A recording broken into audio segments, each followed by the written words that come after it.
que ver aqui não como uma personalidade, mas como uma área de trabalho, desse ponto de vista avançou-se muito, mas avançou-se mesmo muito. Ora, o problema que se põe é este. Existe um discurso histórico e de história cultural no nosso país, que aliás é difundido, começa por ser difundido no ensino secundário. Estou, por exemplo, a lembrar da parte dos historiadores, aquilo que se diz no ensino secundário e que depois passa para a sociedade em geral, sem contraditório, é neste momento, desculpai o termo, aberrante. Ou seja, não há nenhum tipo de atualização dos conhecimentos, do discurso histórico, do discurso sobre a cultura, sobre a literatura, sobre todas as vertentes. Claro que eu ressalvo aqui áreas em que poderá estar-se mais avançado, mas do ponto de vista da cultura escrita, na realidade, há um desfazamento enorme entre aquilo que são os resultados obtidos na investigação e aquilo que é difundido para a sociedade. A sociedade se interessa por estas coisas. Eu, quando falo no ensino secundário, é na convicção de que grande parte da população letrada fica com aquilo que aprendeu no ensino secundário. Que vai para a arquitetura ou para a engenharia, não vai progredir muito para além daquilo que aprendeu no ensino secundário. Portanto, é crucial que se passe para a sociedade um discurso que seja um discurso coerente, renovado, absolutamente assente em investigação, mas que seja ao mesmo tempo legível. Não é? Legível.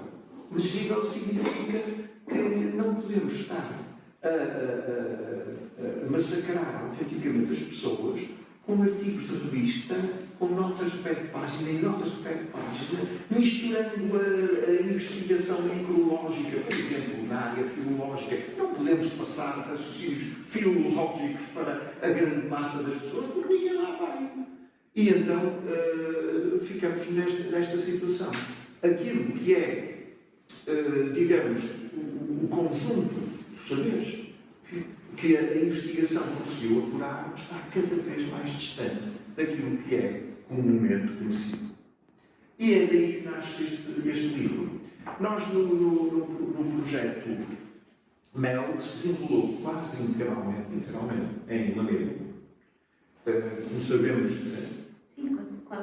sabemos, o Dom Pedro Conde de Barcelos tinha o seu passo em Lamego, muito perto de Lamego. Nós resolvemos apresentar à FCT um projeto que visava não apenas o conhecimento da obra de Dom Pedro Conde de Barcelos, mas sim a interação do Dom Pedro Conde de Barcelos com aquela região e com a visão do espaço que ele eventualmente tinha. A FCT aceitou e nós, em determinada altura, fizemos uma exposição, descobri ao ano de 2019.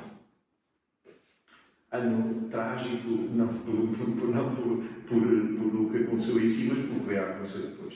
Os 2 anos seguintes, com a pandemia, desarticularam completamente tudo o que nós estávamos a fazer, baralharam prazos, baralharam ritmos, baralharam contactos entre as pessoas. Bom, em terminar, mas nós fizemos uma exposição em 2019. Essa exposição constava de basicamente 13 quadros enormes, não é? Com aspectos relevantes da vida e da obra de Dom Pedro Conde de Barcelos. Eu, na altura, então, seria ótimo fazer um catálogo da exposição, e foi, na realidade, dessa ideia do catálogo da exposição que acabou por nascer este livro. Este livro que aqui está não é mais do que uma narrativa,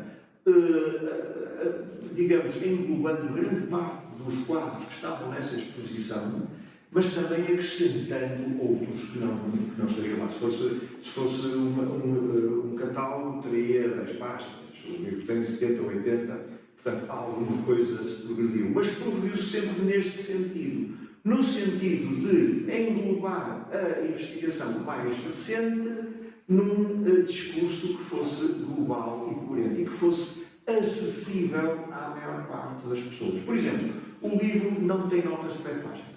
Tem notas ilustrativas das gravuras, que são muitas, mas não tem notas de pé de página. As notas de pé de página, pura e simplesmente, o conteúdo delas é ocupado por uma bibliografia, é sim, uma bibliografia que eu considero, na altura, quando o livro terminou, era a bibliografia ajustada. Desculpem o termo estado da arte, não é? Nas áreas que eram tratadas no livro. Portanto, o livro apresenta uma leitura bastante fácil, porque é uma leitura muito próxima do descritivo e do narrativo, não é? Mas não tem as fundamentações daquilo que está a ser dito ali. As fundamentações estarão na bibliografia para quem, num segundo momento, quiser aprofundar o que estamos a dizer, quiser apurar. Porque, meus senhores, isto é história, trabalhamos com hipóteses, não é?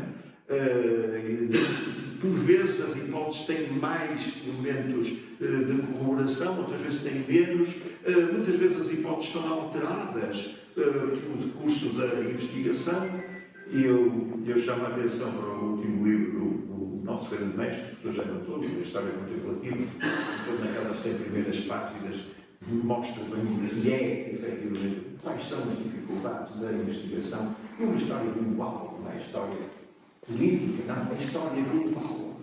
E também diz lá que, de repente, por vezes, há momentos de contemplação. Mas esses momentos de contemplação não deixam de ser muito mais de quem investiga, não é? Do que propriamente momentos objetivos. Às vezes também são momentos de quem lê, que diz, mas isto era assim. Isso é quase o momento da contemplação. Bom, mas, portanto, este livro visa, essencialmente, fazer chegar às pessoas uma visão que seja, eu não vou dizer que ela é simples, vou dizer que ela é sintética e relativamente fácil do ponto de vista do discurso. É evidente que o livro tem uma estrutura que é quase inevitável. Uma parte biográfica, a biografia de Dom Pedro Conde Barcelos. A biografia chega a ser muito interessante por aspectos que acabam por se refletir na obra. Mas isso é evidente que não vou estar a falar aqui da relação entre a obra e a pessoa, a personalidade histórica, mas que há uma relação. Aqui mostro apenas os dois volumes, mais conhecidos, são talvez os monumentos falantes mais óbvios da biografia de Dom Pedro Conde Barcelos.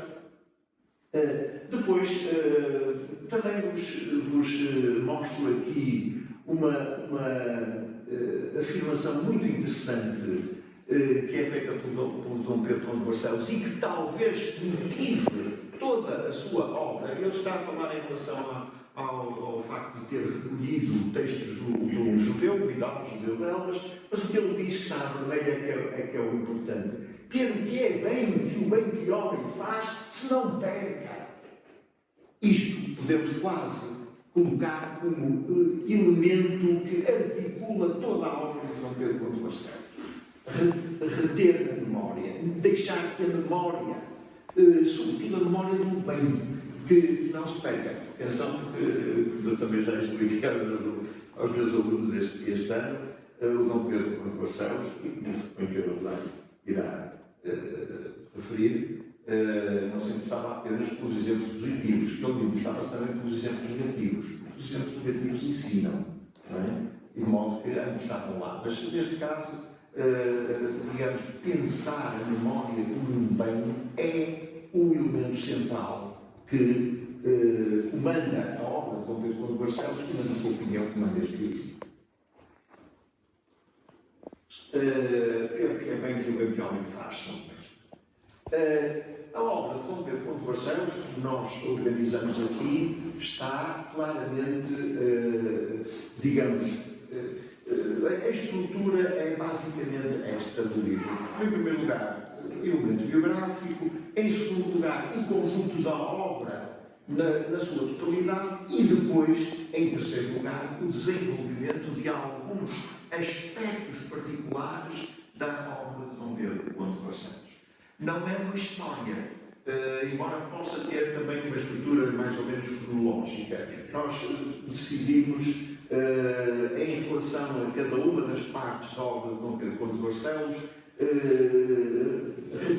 reter os elementos que são mais importantes, obviamente em detrimento dos outros que também seriam importantes, mas nós temos sempre que fazer uma escolha, não é? A obra de Dom Pedro Conde Barcelos tem uma particularidade muito grande. É que é uma obra que durante muito tempo foi ou desconhecida ou pura e simplesmente menosprezada. E nós tentamos averiguar porque é que isso aconteceu. Mas não vos posso garantir que neste livro fique tudo bem esclarecido, porque obviamente o esclarecimento da fortuna literária da obra de Dom Pedro Conde Barcelos é algo que demorará ainda muito tempo a aplicar, digamos. Por exemplo, toda a gente sabia que um célebre cancioneiro que estava na Corte Régia no século XV e depois no início do século XVI acaba por ser levado para a Itália por mão, enfim, não vamos classificá-lo em termos atuais, mas o texto, o cancioneiro, por exemplo, foi roubado, não é? E foi levado para a Itália e nós nunca mais o vimos. A única sorte é que em Itália o senhor chamado Angelo Colozzi fez uma cópia, que é o atual cancioneiro da Biblioteca Nacional, não é? E essa cópia, enfim, não está íntegra, etc., mas faz com que a obra de Dom Pedro Conde Barcelos não se perca integralmente. Agora, nunca ninguém se lembra, toda a gente conhece o cancioneiro, até porque não estarão as mil essências das composições que ele conseguiu congregar, mas estão bastantes, faltarão algumas centenas, porque há partes que depois podem ser, de alguma maneira, comatadas pelos outros cancioneiros, nomeadamente pelo cancioneiro da Biblioteca Vaticana, também é copiado a partir do cancioneiro do Conde, mas cá em Portugal. Mas nunca ninguém, Carolina Miquel, Schwab, todos os estudiosos que nós conhecemos, se deu ao trabalho de perceber qual é o que é que o Conde quis fazer com aquela estrutura de cancioneiro. Eu posso mostrar aqui um simples esquema que mostra o seguinte: o que é que o Dom Pedro Barcelos ele organiza o cancioneiro. O cancioneiro são 1.700 composições, 160 autores e cerca de mais de um século e meio de atividade. Ele está a olhar para as composições como se elas fossem um testemunho dessa mesma atividade. Atividade essencialmente da nobreza, mas depois, adiante, também de reis importantes como Afonso X e o próprio Dom Dinis, mas também gente que não pertencia sequer à nobreza, que tinha estatuto normal. E ele andou a colocá-los, quer cronologicamente, quer do ponto de vista da tipologia social, quer dessa coisa espantosa que é colocar os reis no meio. Portanto, o Afonso X, o Dom Dinis, o Afonso XI, de quem ele tem uma composição cristiana, e ele próprio, como Dom Pedro, ocupa um lugar central no meio daquela organização social em que ele vai distribuindo as composições.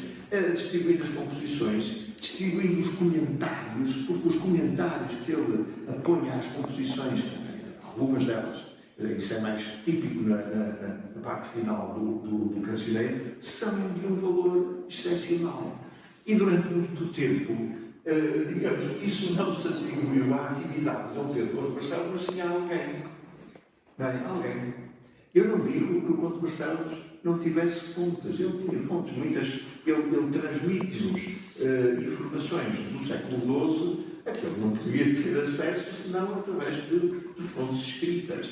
Mas depois o que ele faz com as fontes escritas é o que chega a nós, e nunca ninguém se interrogou devidamente sobre esse projeto. Agora, um projeto, eu chamo-vos a atenção para que esse projeto é paralelo a um projeto que, na minha opinião, é um bocadinho posterior e eventualmente será simultâneo. É muito difícil, nós estamos a falar em anos de 1340 a 1350. Eu estou firmemente convencido que ele começa com o livro das Cantigas. Aliás, ele foi trovador também, ele tem 10 composições, e muito mais importantes do que parece, e é natural que ele tenha começado por aí. Mas depois ele faz exatamente o mesmo, não relativamente a trovadores, a membros isolados, mas relativamente a grupos mais amplos, às linhagens. E vai, eu peço desculpa porque este quadro que está aqui tem indicações meramente quantitativas aproximadas, digamos, não estamos aqui a contar fólios nem essas coisas, mas diz mais ou menos qual era a estrutura que ele deu ao livro de linhagens, que é uma estrutura, obviamente, que começa a investir na história. Não é? Portanto, ele, em termos de linhagens, ele recuou um século, eventualmente vai ao século X. Mas, no caso castelhano, ele vai mais atrás. Mas depois ele tem recuos sistemáticos que acabam por levar à própria Bíblia e ao próprio Gênesis, não é? Portanto, ele esboça aí uma perspectiva muitíssimo mais ampla, embora, digamos, aquilo que ele quisesse fosse apenas registar as mais recentes linhagens e, sobretudo, aquelas que tinham tido um papel proeminente na sociedade. Em seguida, eu peço desculpa que isto não está como devia. Bom, depois houve aqui alterações na passagem dos PowerPoints. Mas a seguir temos a crónica de 1844. Peço imensa desculpa, porque isto não era o que estava previsto. Não. O que estava previsto era mais ou menos isto estava em cima. Bom, em seguida ele mete mãos a um projeto que foi muito mal. Bom, o livro de linhagens, eu devo dizer que foi a única obra que sempre correu com o nome de Dom Pedro Conde de Barcelos. Porque tem um prólogo e o prólogo declara o nome de Dom Pedro Conde de Barcelos. A crónica de 1844 não tem, é um fenómeno extremamente estranho, mas tem uma tradição manuscrita muito má, muito deficiente. Por exemplo, não temos um manuscrito sequer da versão original, nem que seja um fragmento da versão original da crónica de 1844, aquela que saiu do punho do Conde e das pessoas que trabalhavam com ele. Obviamente que isto é um trabalho, não é de uma pessoa, isto é um trabalho de um escritório, como aliás era corrente nesta altura. Temos em castelhano uma cópia da primeira redação, mas é uma cópia parcial, que equivalerá aos 2 terços iniciais da obra. Não, ao texto inicial. Ao texto inicial? Sim, ao menos. Ao texto inicial, menos. As livros são 300 e tal fólios. E depois menos. Pois, o problema é que estamos a tratar, de facto, de uma obra de uma dimensão muitíssimo grande. Recentemente, portanto, os volumes que se conhece da crónica de 1844, editado pelo Igreja Sintra, e fez um trabalho extraordinário, mas temos que ser realistas, aquilo é a refundição de cerca de 1400, ou seja, uma refundição do texto feita à volta de 1400, parece-me a mim que foi na corte da Dona Beatriz, mas não tenho a certeza absoluta disso. E mesmo assim, cá em Portugal, são residuais os manuscritos que existem da crónica de 1841. Absolutamente residuais e pouco importantes. Onde há, efetivamente, manuscritos muito importantes, é este, obviamente. E mais ainda, foi em Madrid que se recentemente descobriu mais um manuscrito português da parte final da obra, mas infelizmente é um manuscrito que ainda não está totalmente estudado. Aliás, a obra, eu devo dizer que isto é extremamente difícil. Nós somos capazes de perceber a estrutura da obra da crónica de 1844, mas não podemos ter certeza absoluta sobre cada parte do texto. Bom, por exemplo, este esquema que eu vos coloco aqui, que é como ele organiza a história da Península Ibérica, não é? É uma organização em 4 secções ou 5, uma primeira que vai desde o Jafet e do Tubal e depois do Espan até a Altirano-Géria, e aí entronca a história da Península Ibérica com a história, enfim, de Hércules, com a história da capacidade militar e da força de Hércules, porque na história do Hércules havia uma parte que dizia que ele tinha vindo para o Ocidente e tinha lutado contra o Géria. Ele aproveita isto, é evidente que aproveita com base em fontes conhecidas, por exemplo, a crónica do Muro das Is, não é? A tradução do como se chama? Andaluz. Que tinha sido traduzida no tempo do Dom Dinis. Aliás, o Dom Dinis tem mais responsabilidades nestas coisas do que muita gente pensa, não é? E então ele vai contar como é que o Hércules derrota esse tirano Géria, não é? E institui uma monarquia, digamos que haveria de ficar até ao tempo dos visigodos, quando o rei Rodrigo, que é um traidor de todo tamanho, acaba por violar a filha do seu general, do Julião, e também violar a casa que o Hércules havia deixado fechada, o Casa de Totem. E então aí o São Pedro faz uma coisa que é extraordinária, vai narrar o início da ocupação árabe da Península Ibérica. E então, mais ainda, ele vai, com base na crónica de Muro das Is, narrar toda a presença árabe até, pelo menos, ao século XI, até ao fim do Califado. Na realidade, esse período só vai acabar com a Batalha do Salado, que ele designa como Batalha de Tarifa e que ocorre em 1340. Portanto, reparai, isto não é uma história contada em detalhes, é uma história contada em sequências que estarão muito próximas de impérios, embora não sejam impérios, porque o Conto tinha uma noção muito clara do que é que eram os impérios. E, portanto, o que nós tentamos mostrar neste livro, basicamente, são estas ideias gerais. Estas ideias gerais que fazem um autor. Fazem um autor como ele era concebido no século XIII e no século XIV. Não é? Aquelas célebres afirmações do Afonso X na Jornal de História. Mariana, as afirmações do Afonso X na Jornal de História sobre o que é um autor são afirmações espantosas. Porque o autor não é aquele que escreve, é aquele que pensa, é aquele que reúne os materiais, é aquele que tem o predomínio intelectual sobre a matéria de escrita. E isso é uma coisa muito, muito importante. É evidente que o Dom Pedro Barcelos deixa também uma série de temas tratados, de temas extremamente importantes. E é evidente que o livro também fala desses temas, tentando fazer uma seleção entre alguns.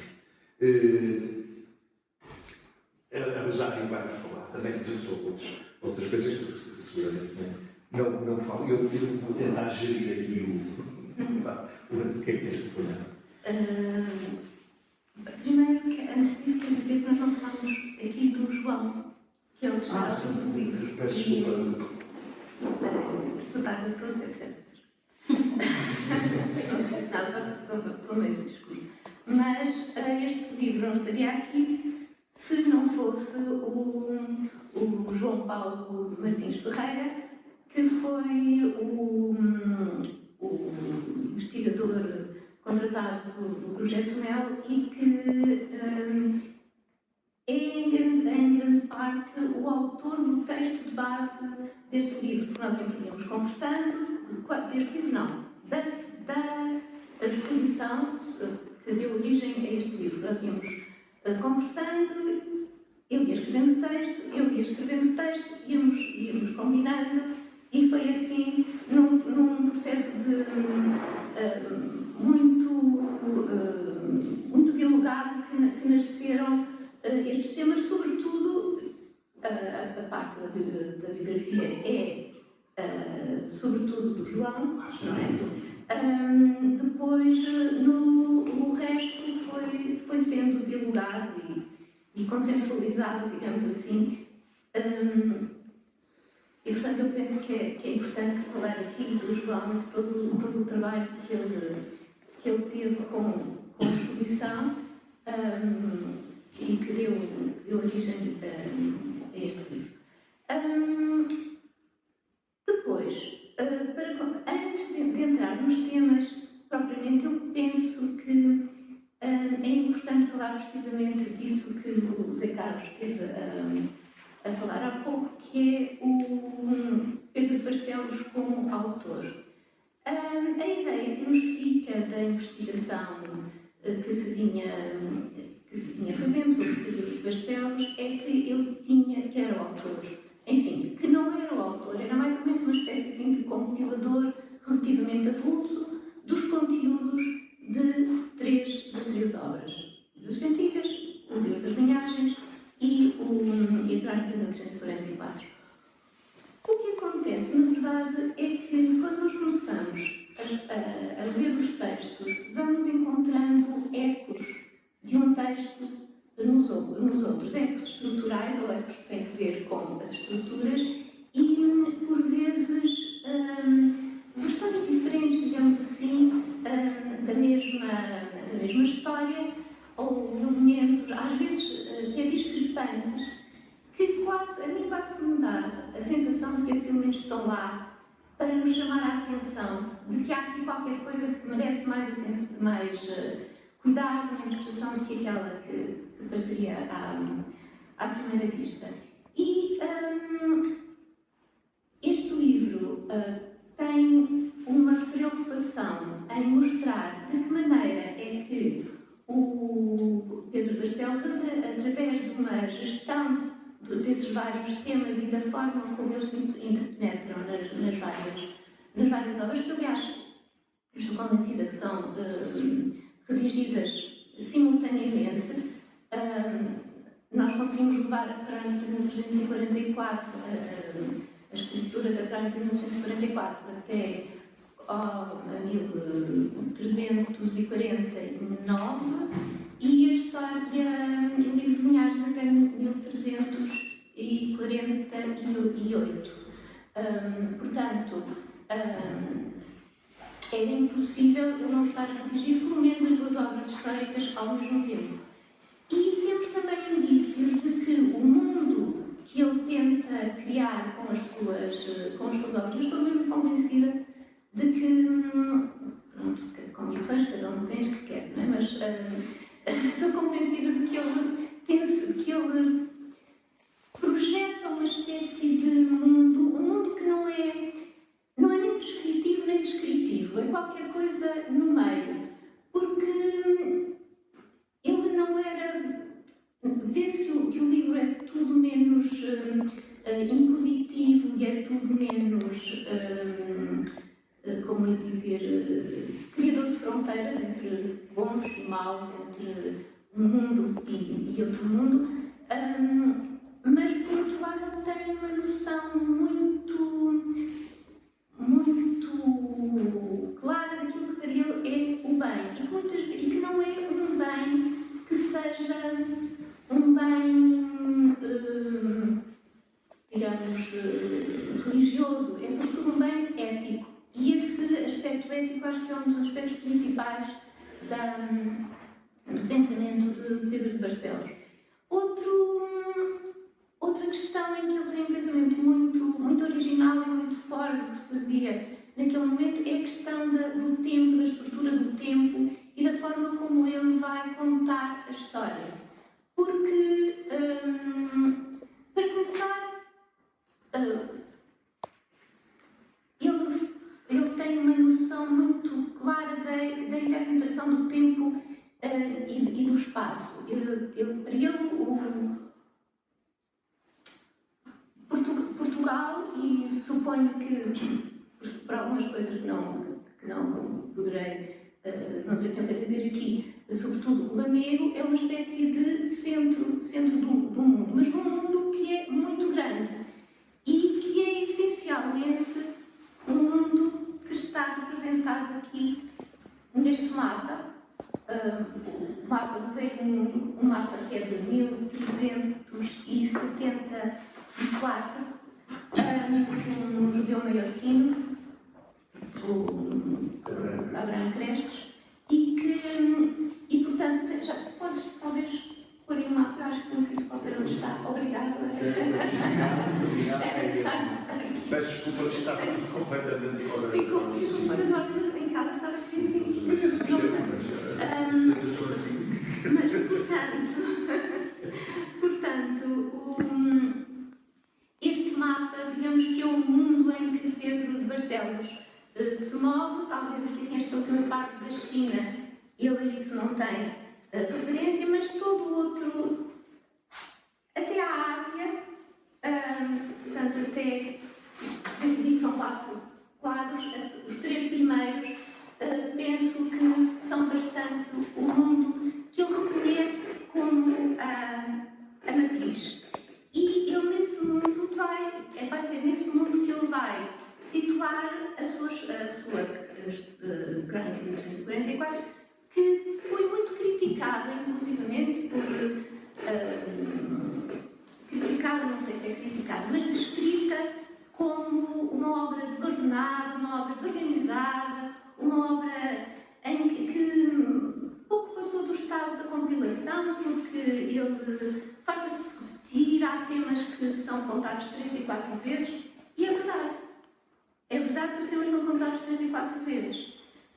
Só não é verdade é que seja por acaso, ou por descuido, ou por falta de, não digo de acabamento da obra, porque obviamente não, acho que não está acabada, tem algumas situações em que se vê que há falhas na compilação, mas no que toca à estrutura da obra, ela é extremamente clara, extremamente, como é que eu ia dizer, natural, ao contrário da estrutura cronológica e linear que a historiografia geralmente tem, porque ele vai assim para Mas eu não sei. Está aqui. Estás a ver? Está aqui. Porque ele vai construir vai construir o tempo e construir a sua história de certa forma como de acordo com o teorema de Fibonacci. Vai construir a história em camadas sucessivas de aprofundamento do conhecimento que ele está a querer passar, e também como no início de um filme, quando se começa a perceber uma ilha ao longe, um pontinho, depois a ilha vai crescendo ainda mais, depois vê-se que há uma cabana, depois abre-se a porta da cabana e então vemos o Robinson Crusoe a levantar-se na manhã. É mais ou menos assim que ele vai construir a história, porque ele vai primeiro fazer como uma espécie de uma moldura, um pano de fundo. E nesse pano de fundo, podes passarmos para o outro, que tem a estrutura. Tem a estrutura. Sim. Portanto, eu vou ver aqui porque ali é mais difícil. Ele vai nesse pano de fundo começar, supõe-se que em Adão, porque as primeiras páginas faltam, e começa pela história dos judeus e depois vai Roma sucessivamente, se Roma nunca tivesse caído. Ou seja, naquela altura, mas isso era absolutamente comum na historiografia da altura, não em toda, obviamente, numa parte, que entendia que o Império Romano ainda existia. Ele tem muito cuidado, ele não pode fazer 2 poderes ao mesmo tempo. Exatamente. E ele vai tornar o Império perfeitamente linear, com o Carlos Magno, com a deposição da imperatriz Helena. Irene,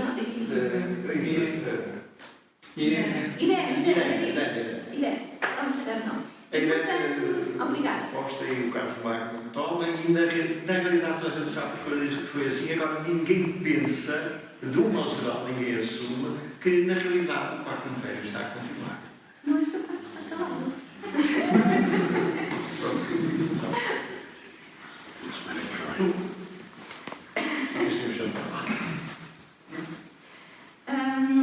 Portanto, isso é o que corresponde ali àquele primeiro nível, que é um nível muitíssimo geral. Depois ele vai, como se fosse uma espécie de um fratal, vai nesta estrutura, vai incluindo os outros, aquilo que não são propriamente impérios, mas, por exemplo, as cidades-estado gregas, enfim, outros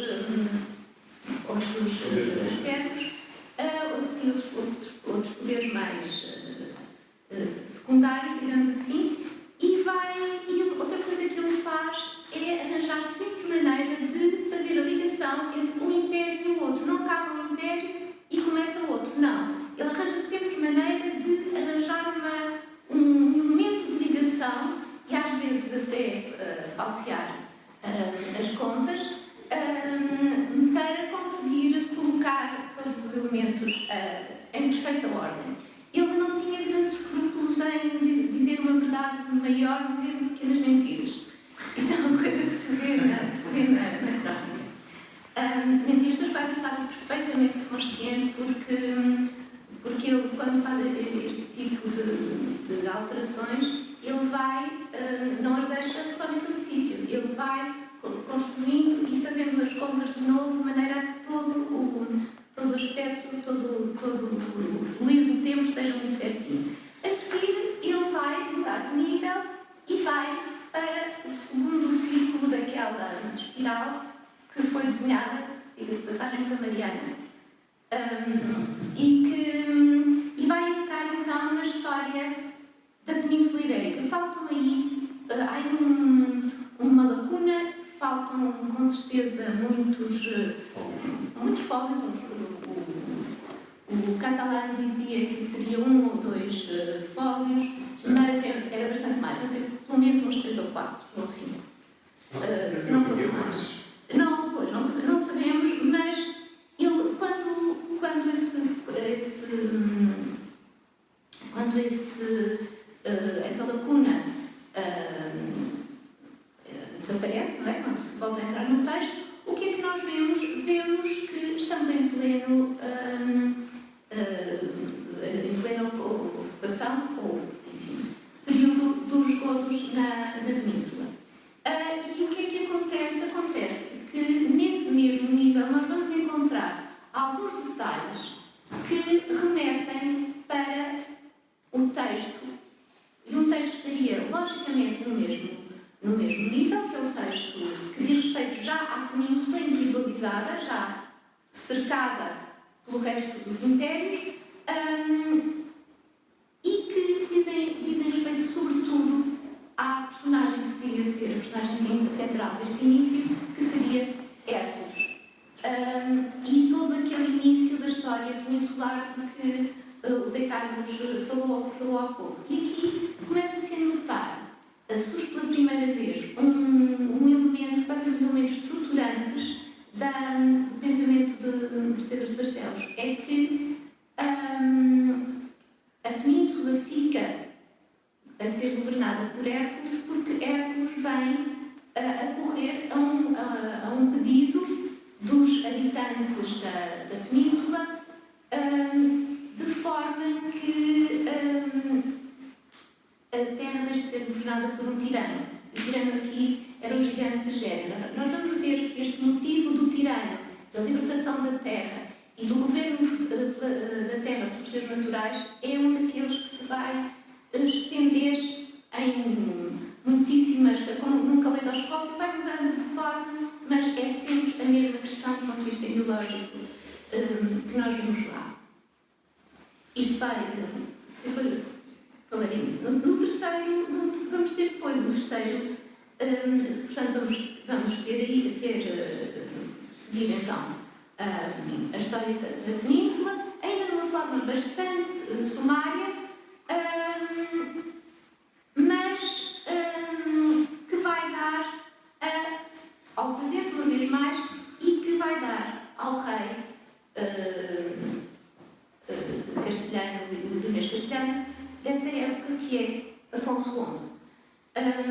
não fala de Afonso IV, nem do resto de Portugal, ainda aqui, mas vai dar a Afonso XI.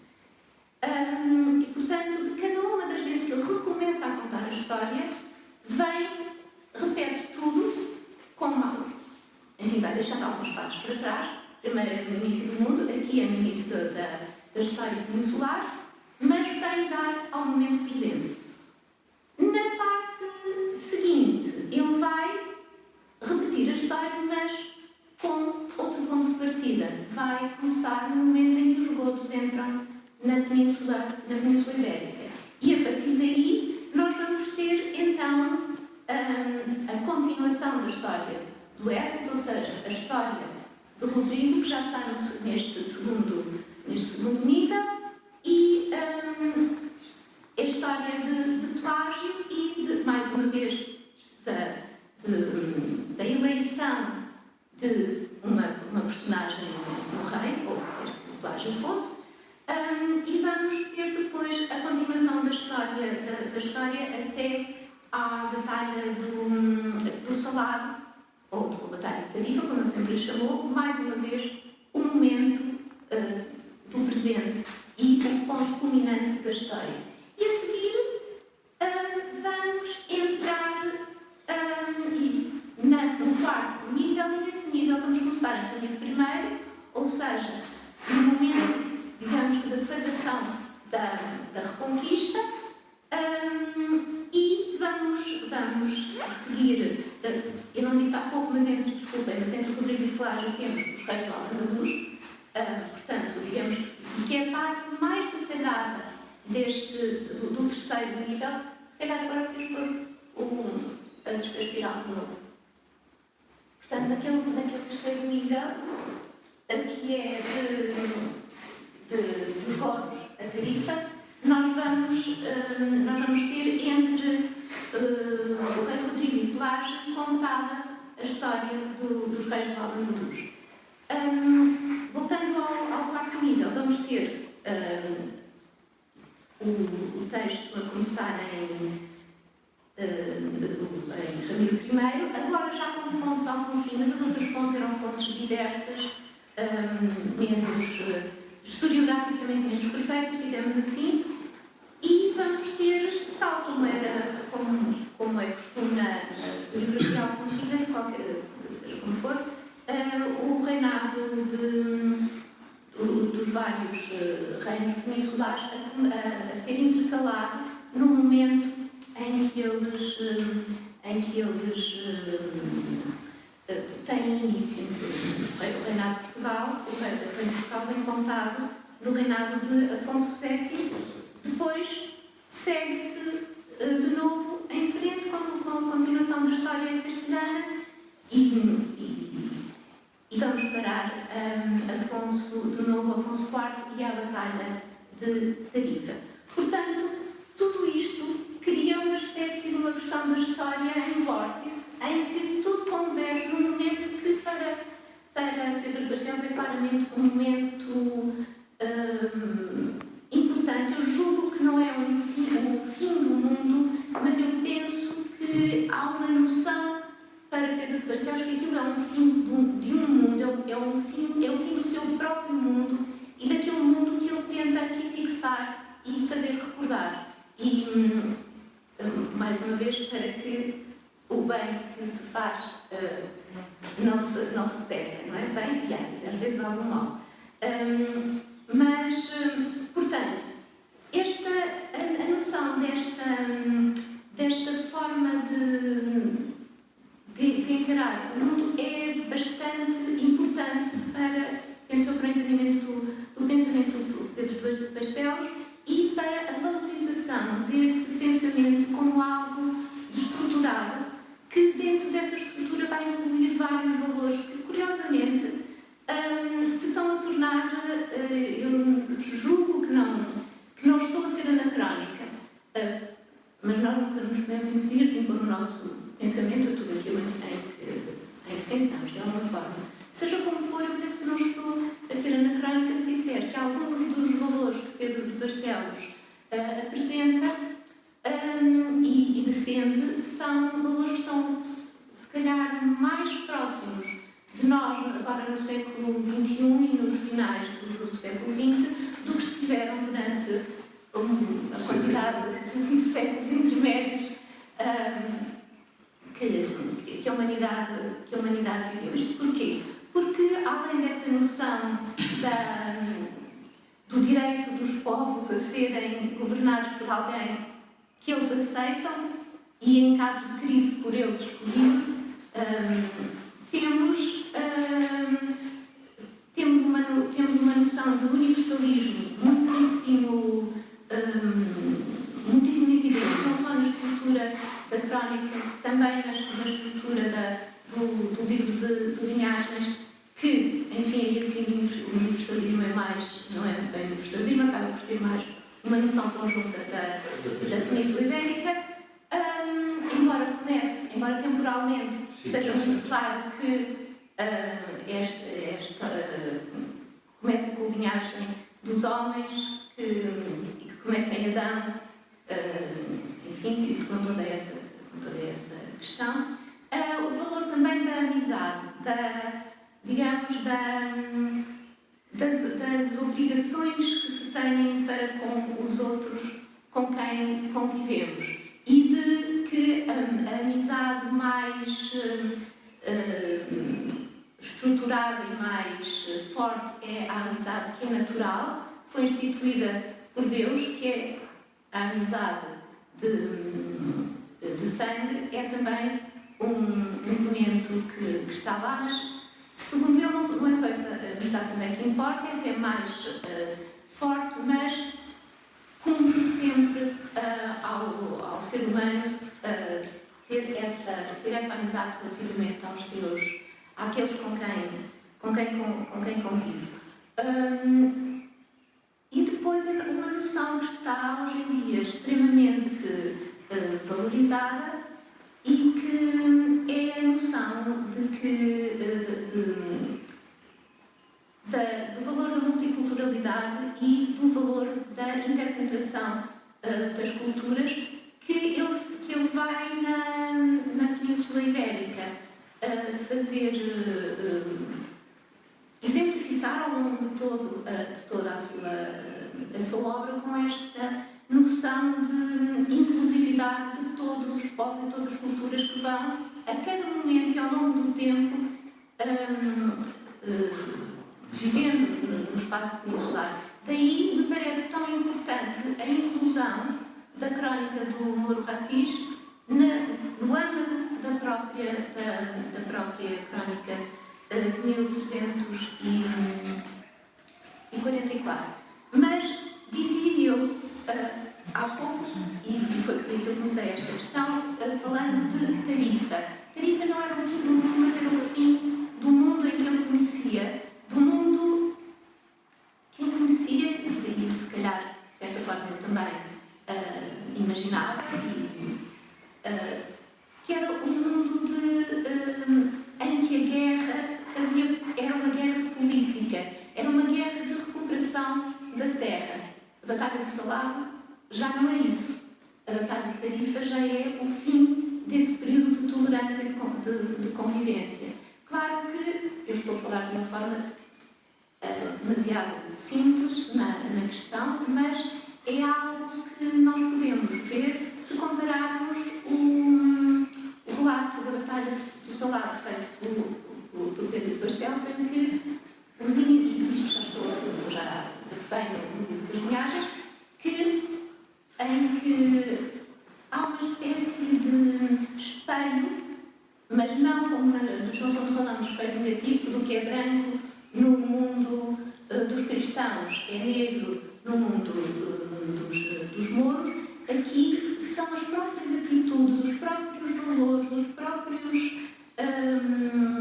próprios discursos que são semelhantes no campo cristão e no campo muçulmano. Não há qualquer diabolização dos muçulmanos, aliás, dos mouros. Aliás, isso acontece também nas partes que nós temos no livro de linhagens e que não foram, entretanto, refundidas. Aliás, uma forma bastante interessante de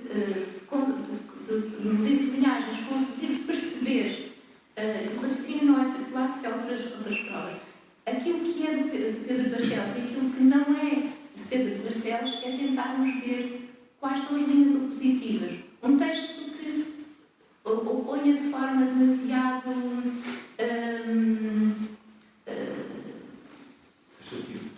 não é só taxativa, é deformante. Os cristãos muçulmanos ou os portugueses, os espanhóis, os castelhanos, no caso, ou os ingleses, é um texto que, com toda a probabilidade, não foi escrito por Pedro Barcelos, porque ele criava um mundo de inclusividade. Ele vai a ponto de colocar nas duas principais linhagens que ele vai retratar, tanto no livro de linhagens como na crônica de 1344, ele vai sempre ele vai pôr essas linhagens como linhagens que têm sempre uma matriarca moura. Isso acontece com os infantes de Lara e acontece com as duas casas mais importantes, quer com a de casa Castela, quer de Portugal, que são ambas mistas, não é? E ele vai ao ponto de inventar uma personagem que é aquela Artiga Ramírez que ali está.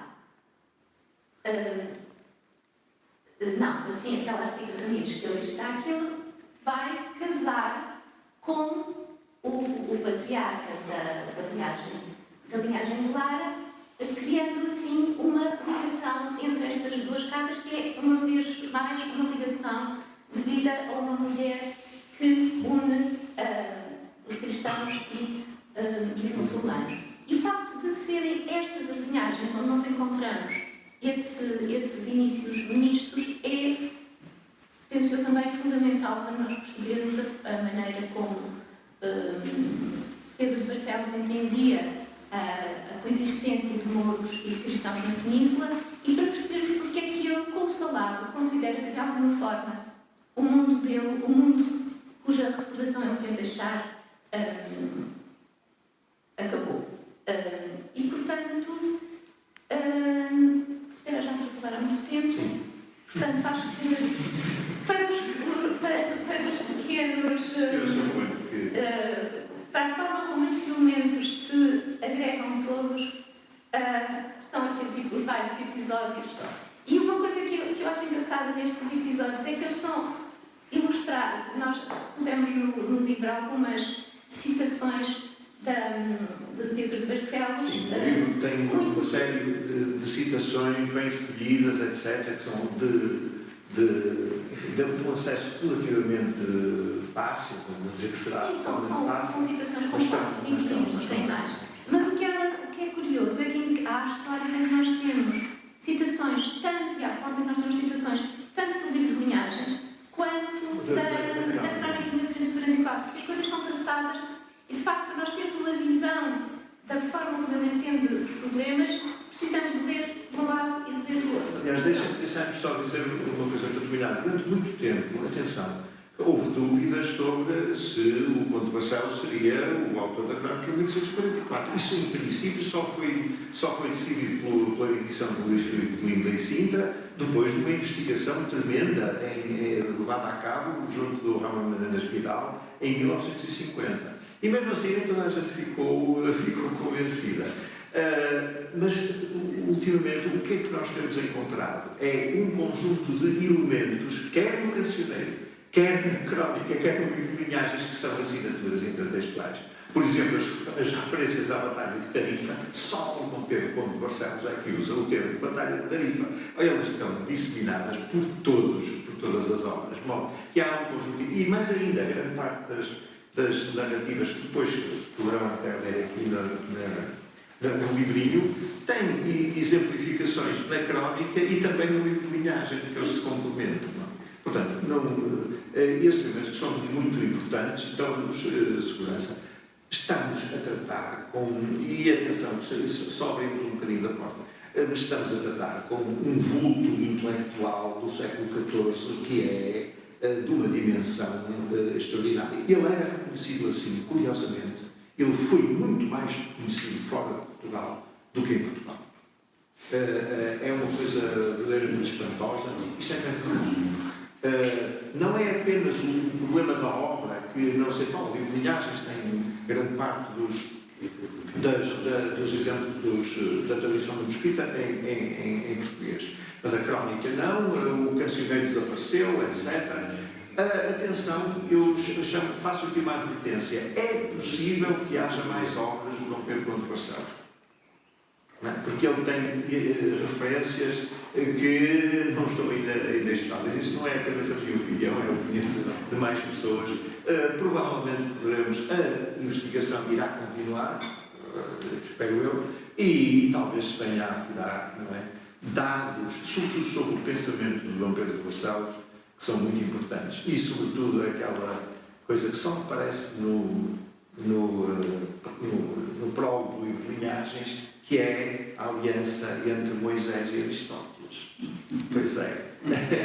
A Moisés deve-se o amor e a Aristóteles a amizade. O que é que isto significa? Meus senhores, vamos ficar por aqui. Gostava só de dizer uma coisa mais, é que no meio de todos os valores que eu penso que são bastante compreensíveis e bastante atuantes e bastante fortes hoje em dia e que poderão, enfim, falar mais às pessoas do que uma Idade Média negra, há um valor que ele de todo não tem. Ele é bastante misógino. É mais misógino com o tempo presente do que com o tempo passado. Desculpa, mas temos de escutar. Não, essa misoginia observa-se sobretudo em relação ao exercício de poder. Eu sei, era o que eu ia dizer. Então desculpa. Claro. Não, por exemplo, eles transformam a Cleópatra em Dom Cleópatra. Basta dizer isto. Mas no ponto em que ele valoriza muito a mulher, por isso é que eu digo que é mais no passado, mas não enquanto poder, é nas matriarcas. Porque há uma quantidade de matriarcas no livro de linhagens que são verdadeiramente quem dá a cor à linhagem, digamos assim. E pronto. E agora convidava todos os presentes a provarem um bocadinho do nosso champanhe Pedro de Barcelos. É um espumante que foi patrocinado pela Fundação para a Ciência e Tecnologia. Nós, infelizmente. Não, foi um champanhe, tem data. Foi patrocinado pela Fundação para a Ciência e Tecnologia. Aliás, já o apresentamos em Lamego. Entretanto, meteu-se a pandemia e não sei o que, isto foi tudo uma desarticulação muito grande. Aliás, o livro só ficou pronto em dezembro do ano passado, não é? E só agora estamos a apresentar. Em princípio, ele deveria ter sido apresentado antes. Mas, portanto, convido